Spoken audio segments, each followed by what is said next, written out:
Olá galera, tudo bem? Como vai vocês? Aqui é o André Stanley com mais uma dica de livro para vocês. O livro que eu vou indicar para vocês hoje é esse aqui, ó. Olha só. Acho que não tá focando, né? Se não estiver focando eu vou colocar para vocês depois. Ok, trata-se de Holocausto Brasileiro, da Daniela Arbex. Ok, galera? Então vamos lá.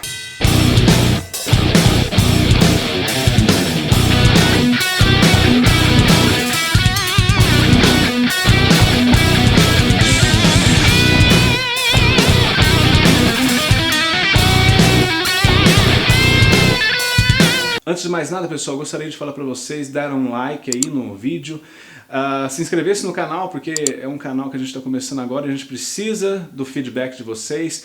Faz um comentário aí se vocês concordam ou não concordam, se vocês já leram ou não leram. Eu vou responder todo mundo, eu gosto de interagir com vocês, ok, galera? Manda aí para todo mundo que vocês conhecem, que vocês acham que vão gostar do vídeo. Mesmo que não vai gostar, quem sabe seria legal receber uma crítica. Dá um like, que mais? Aciona o sininho para vocês receberem notificação de vídeo novo. E é isso aí, galera. Vamos ao vídeo. Então, galera, o livro Holocausto Brasileiro, da Daniela Arbex, é um livro reportagem.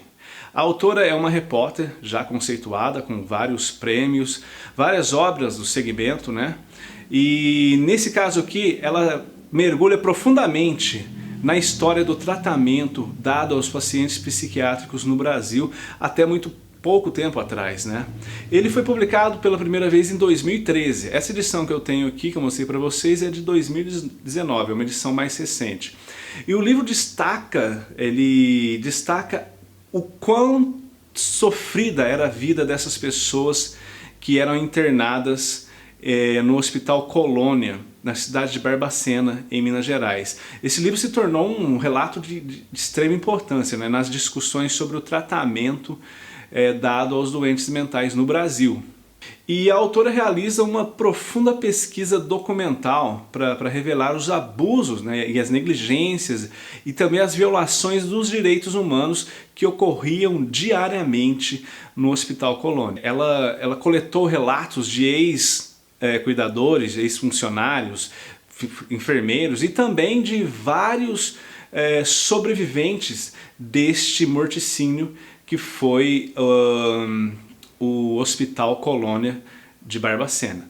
E ela dá um exemplo, ela inicia o livro contando a história de uma jovem chamada Marlene Laureano, que ela foi contratada lá na década de 70, início da década de 70, para trabalhar como uma assistente, uma atendente psiquiátrica.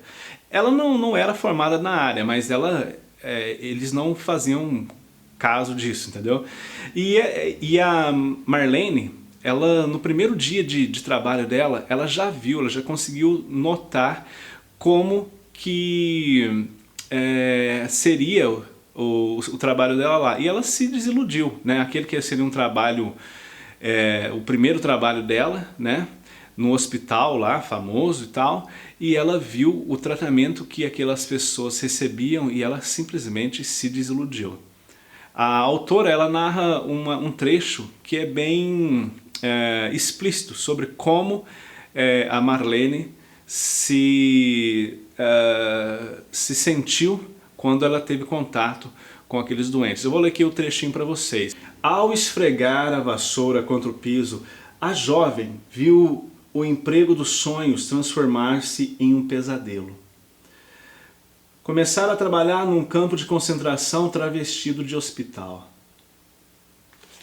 Então, galera, é assim que a Marlene, né, se sentiu quando ela primeiro teve contato com aqueles pacientes, né, naquele hospital onde ela começou a trabalhar. Como vocês podem ver, por meio de uma narrativa crua, uma narração crua e com inserções cirúrgicas das palavras, né, dos cuidadores, das pessoas envolvidas no tratamento dessas pessoas e das próprias pessoas que sobreviveram a esse massacre, o leitor é conduzido por uma coletânea de histórias de abuso, de preconceito e sobretudo de abandono, porque essas pessoas eram simplesmente jogadas lá, elas não eram aceitas pela sociedade por um motivo ou outro, e elas eram jogadas lá. Eu estou falando por um motivo ou outro porque não somente doentes mentais com diagnóstico eram internados nesse lugar. E então ela revela um verdadeiro morticínio que não poderia ter outro nome senão este que ela deu, Holocausto Brasileiro. Então, a Daniela Arbex, galera, reconstrói a memória de centenas de brasileiros abandonados, visando tirá-los do esquecimento e amplificar as suas vozes, né? Como eles não eram ouvidos, ela decidiu fazer esse trabalho, creio eu que foi um trabalho muito caótico para chegar a esse resultado. Eu vou ler para vocês aqui o que a Eliane Brum, que faz o prefácio do livro, disse sobre esse trabalho da Daniela Arbex. Vamos lá. O repórter luta contra o esquecimento, transforma em palavra o que era silêncio, faz memória. Então, galera, o que a Daniela Arbex propõe aqui? Propõe reconstruir a memória dessas pessoas que foram caladas pelo Estado. Os eventos relatados nessa obra jogam luz a um verdadeiro assassinato em massa praticado pelo Estado brasileiro, com a conivência dos profissionais de saúde que cuidavam dessas pessoas. Pela falta de referência similares na nossa literatura e devido à capacidade desse livro de causar indignação e repulsa em quem os lê, esses eventos trágicos relatados aqui nos obrigam a buscar algum exemplo, né, para nomeá-los, né? E a gente vai atrás das grandes tragédias que ocorreram na história. O Holocausto Brasileiro pode parecer um exagero retórico à primeira vista, né? Ou somente um clickbait para chamar a atenção do público. Mas a verdade é que milhares de pessoas foram, em sua grande maioria, internadas naquele hospício forçadamente, né? E elas foram transformadas em não humanos, em coisas, né? Negligenciadas pela sociedade, que sempre lançava olhares sabe aquelas olhadelas de paixão para os ideais eugenistas, né? Aqueles que tiveram ali seu grande auge nas 3 primeiras décadas do século XX. Vide aí o que os nazistas fizeram na Segunda Guerra Mundial. Então você vai notando que o nome Holocausto Brasileiro não é à toa. Ele tem uma precisão assustadora. Então ele nos liga de alguma forma aos assassinatos em massa, né, causados pelos nazistas, que desumanizavam as pessoas, algumas parcelas da população, né? A gente tem que lembrar que além dos judeus, os ciganos, os homossexuais, as testemunhas de Jeová, as pessoas com deficientes, inclusive pessoas com deficiência mental, e aqueles que não se enquadravam, né, na fórmula restrita, né, do ariano alemão, eles eram simplesmente enviados para os campos de concentração e deixados lá para morrer ou usados em experiências científicas que ninguém até hoje entende por quê.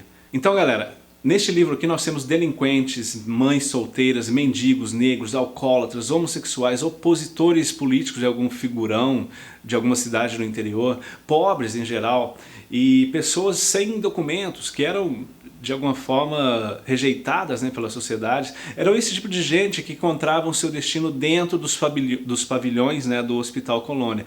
Durante o inverno era extremamente frio aquela região de Barbacena, e o lugar era úmido e era forrado com capim seco. Era isso que o hospital tinha a oferecer aos seus internos, ok? A autora apresenta uma estimativa de mais de 70% dos internos que entraram no Hospital Colônia sem serem diagnosticados, sem diagnóstico médico. Então, galera, as semelhanças com os campos de concentração de Auschwitz, construído pelos nazistas, né, na Polônia, elas não param por aí. Segundo a autora, os descartados sociais chegavam a Barbacena de vários cantos do Brasil. Eles abarrotavam os vagões de carga de maneira idêntica aos judeus levados durante a Segunda Guerra Mundial para os campos de concentração nazistas de Auschwitz. A expressão trem de doido surgiu ali. Então a gente pode notar que essa expressão, né, trem dos loucos, trem de doido, me faz lembrar que é a música do Ozzy Osbourne, né, Crazy Train. Mas essa expressão surgiu exatamente aqui, nesse fenômeno, nesse translado, né, das pessoas para serem enviadas para Barbacena. Esse trem dos doidos, ele foi imortalizado no conto Soroco, Sua Mãe e Sua Filha, do Guimarães Rosa. Ele publicou esse conto em 1962 no livro Primeiras Histórias, um livro de conto. E nesse conto, que hoje já se tornou um clássico, né, da literatura brasileira, o Soroco, que é o protagonista do conto, ele teve que tomar a decisão mais difícil de sua vida. Ele estava prestes a mandar a sua mãe e a sua filha para o hospício de Barbacena, né? Então o Soroco, que já era viúvo, e agora ele estava prestes a perder a sua única filha e a sua mãe, né? O narrador descreve o vagão do trem como tendo uma feição diferente. Eu vou ler aqui para vocês um pedaço do conto onde ele diz isso. Não era um vagão comum de passageiros de primeira, só que mais vistoso, tudo novo. A gente, reparando, notava as diferenças, mas repartido em dois, num dos cômodos, as janelas sendo de grades, feito as de cadeias para os presos. A gente sabia que com pouco ele ia rodar de volta, atrelado ao expresso daí para baixo. Fazendo parte da composição, ia servir para levar duas mulheres para longe, para sempre. Então a gente pode notar aí que o conto transmite uma atmosfera melancólica de um homem que jamais verá sua filha e a sua mãe novamente. E como ele já não tinha esposa, ele ia ficar sozinho no mundo. E ele acabava de perder as duas para a loucura. Então esse conto eu recomendo para vocês, é um conto curtinho, mas ele é bem denunciativo nesse sentido, ok? Galera, 60 mil pessoas perderam a vida no nosso campo de concentração de Barbacena, desde a sua fundação em 1903.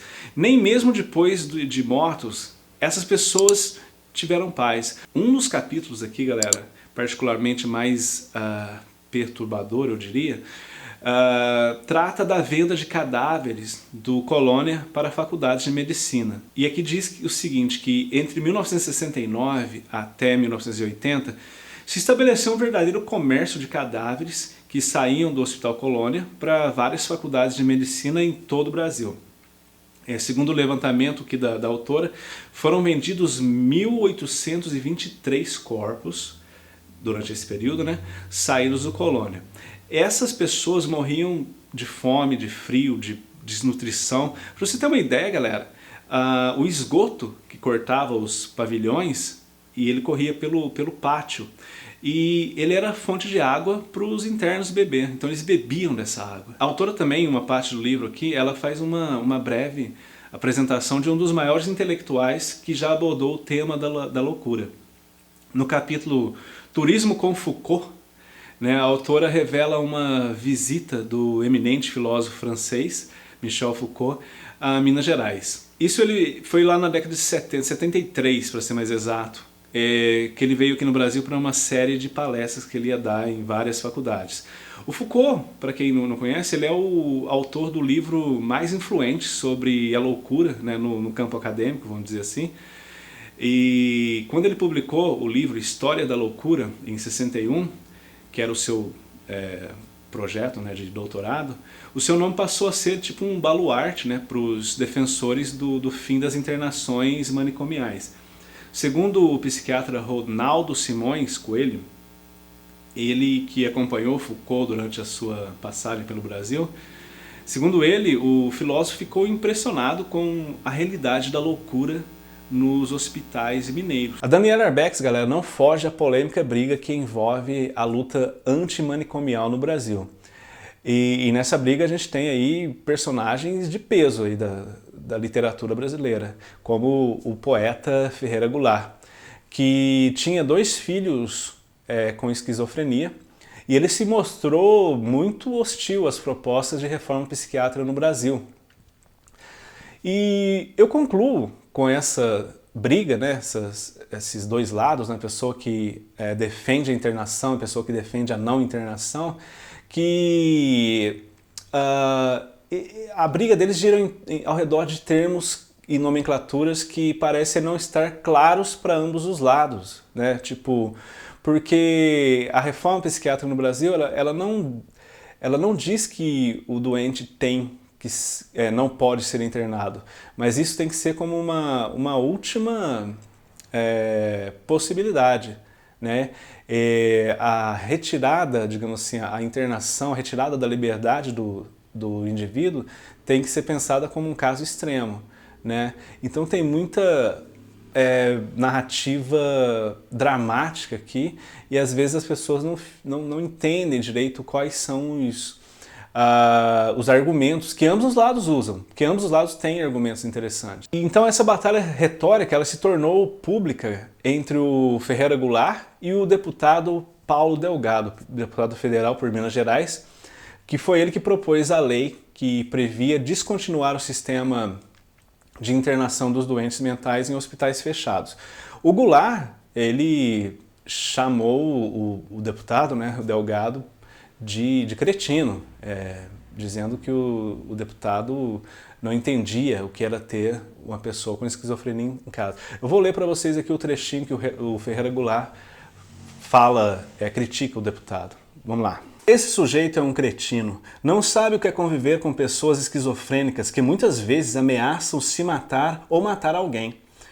Não imagina o quanto dói a um pai ter que internar um filho para salvá-lo e salvar a família. Esse idiota tem a audácia de fingir que ama mais os meus filhos do que eu. Então a gente pode notar aqui que o Ferreira Goulart estava era muito contra mesmo essas medidas propostas pelo deputado. O deputado, por sua vez, ele alegou, né, que a sua proposta de lei, eu vou até ler aqui para vocês porque é interessante a gente saber, né? Vamos lá. A lei não desconhece a doença mental, ela regula a forma de tratá-la. As insuficiências do tratamento não são da lei, mas da deficiência na sua aplicação. A doença é uma coisa normal da vida. O que não é normal é não haver convivência pacífica com ela. O maior problema ainda é a aceitação da dificuldade do outro. A reforma psiquiátrica é, de certa forma, a abolição da escravidão do doente mental. Seu fim como mercadoria de lucros dos hospitais fechados, da exploração do sofrimento humano com objetivos mercadológicos. Porque a grande crítica dessa época também do pessoal que propunha essa lei era que os hospitais eles lucravam com isso. Quanto mais internos eles tiveram, mais dinheiro eles recebiam do governo. Então tem essa crítica também que era feita aos hospitais psiquiátricos. Então, galera, mesmo depois da aprovação da lei em 2001, depois de várias modificações, né, ela foi para o Congresso várias vezes, ela ficou 12 anos em trâmite, né, modificava aqui e ali, até que ela foi aprovada em 2001. Mesmo depois da aprovação, os debates, né, sobre o tratamento do doente mental no Brasil ainda estão muito longe de acabarem, né? Hoje não há quem diga, quem consiga defender a existência de uma instituição do tipo do Colônia, né, de Barbacena. No entanto, ainda temos que construir, né, um sistema substitutivo eficiente que atenda esses doentes de forma ampla, né? E principalmente as famílias, e principalmente das famílias mais carentes, porque imagina, se para uma família que tenha recursos, que tenha dinheiro e tal, é difícil, né, o tratamento psiquiátrico. Imagina para uma família que não tem recursos, que tem que tratar, como é que ele vai tratar um doente mental em sua casa? Então esses dilemas que tem que ser colocado na mesa para discussão. Não podemos deixar de mencionar, galera, como consequência mais visível da reforma psiquiátrica brasileira, a criação dos CAPs. Todo mundo pode ver hoje em dia CAPs, né, em cidades pequenas, cidades grandes, nos bairros, né, que são os centros de atenção psicossocial, que é para onde que os doentes mentais são enviados, né, quando eles têm algum surto. Eles foram criados em 2002 como parte dessa reforma psiquiátrica proposta, né, pelo deputado Delgado. E qual que é o lance dos CAPs? É substituir, né, de forma progressiva, né, conforme ia passando os anos, as pessoas doentes mentais não seriam mais internadas nos hospitais, mas sim sendo tratadas nos CAPs, que eram instituições assim descentralizadas, né, no meio da comunidade. E você perdia a prerrogativa da internação, né? A estratégia então era que você levava para lá, ele recebia atendimento junto com a comunidade, junto com a família, não precisava perder a liberdade. Então, galera, apesar das críticas, houve avanços inegáveis, né, na atenção dada aos indivíduos que necessitavam de algum tipo de tratamento psiquiátrico. Muitos dos sobreviventes do Hospital Colônia se encontram hoje em casas de atenção comunitária. E, sem dúvida, suas vidas atuais, né, contrastam e muito com o que eles presenciaram na infância e na adolescência deles enquanto eles estiveram internados no Colônia. Mas a atenção conquistada a custo de muita luta, né, e muita militância política recebendo críticas de todos os lados, parece que, vez ou outra, essa conquista parece cambaleante, né, a depender das escolhas políticas feitas por alguns governos em relação ao tratamento humanizado dos doentes mentais. A meu ver, nós, como sociedade, temos que nos manter vigilantes para que não haja nenhum retrocesso, né, nas conquistas que já obtivemos até aqui. Essa parece ser também a preocupação da autora, ao expor toda essa história de mortes e de abandono e toda essa dificuldade, né, na luta antimanicomial que ela expõe aqui, né? A Daniela Arbex, ela adota uma abordagem analítica e crítica, evidenciando o seu compromisso com a informação correta, né?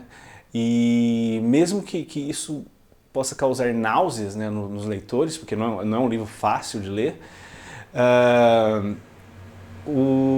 os fatos expostos aqui por ela demonstram estar embasados em uma criteriosa pesquisa de campo. Então ela não somente se preocupou em denunciar, mas denunciar com fatos, com documentos, com histórias reais. O livro ele é organizado da seguinte forma, galera. Cada capítulo fala de um tema, né? O que permite que possamos ler os capítulos de forma aleatória, né? Ela não tem uma linha retilínea. Na verdade, eu recomendo a todos que leiam do início ao fim, né? Que um capítulo complementa o outro de alguma forma, mas você pode também ler de forma aleatória que não vai ter prejuízo no entendimento das questões colocadas aqui. Muitas dessas questões mostram detalhes perturbadores de o quão desumano o ser humano pode ser, né?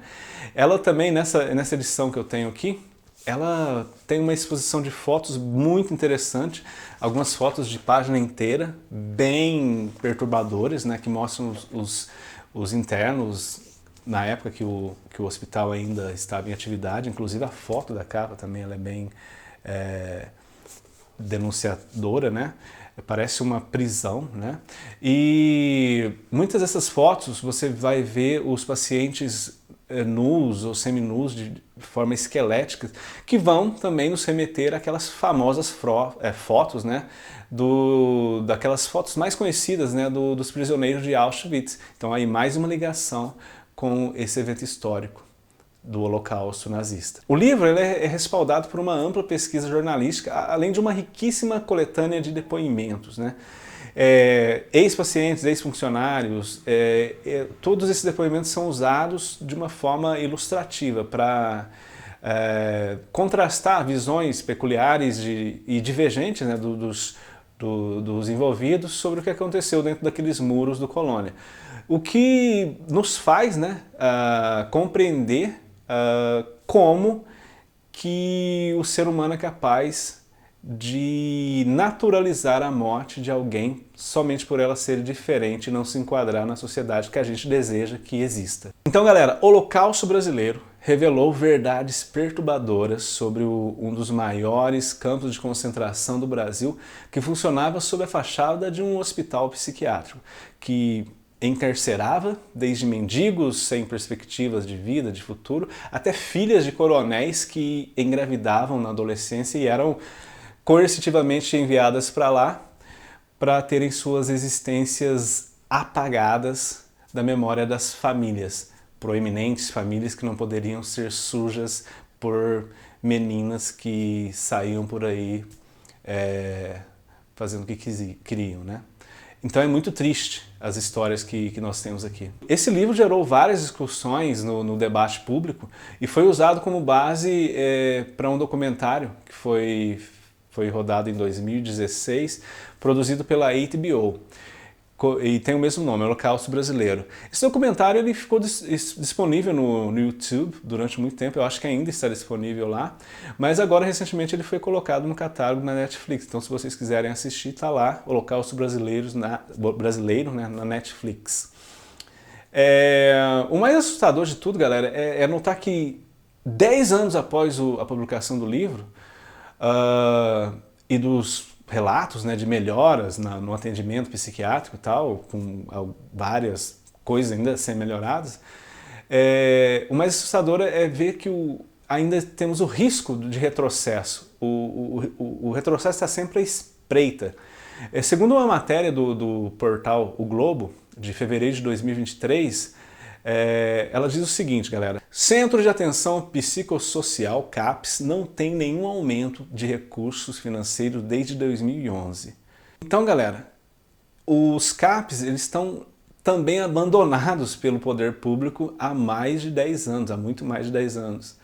Ou seja, que não tem uma reestruturação, que não tem investimento.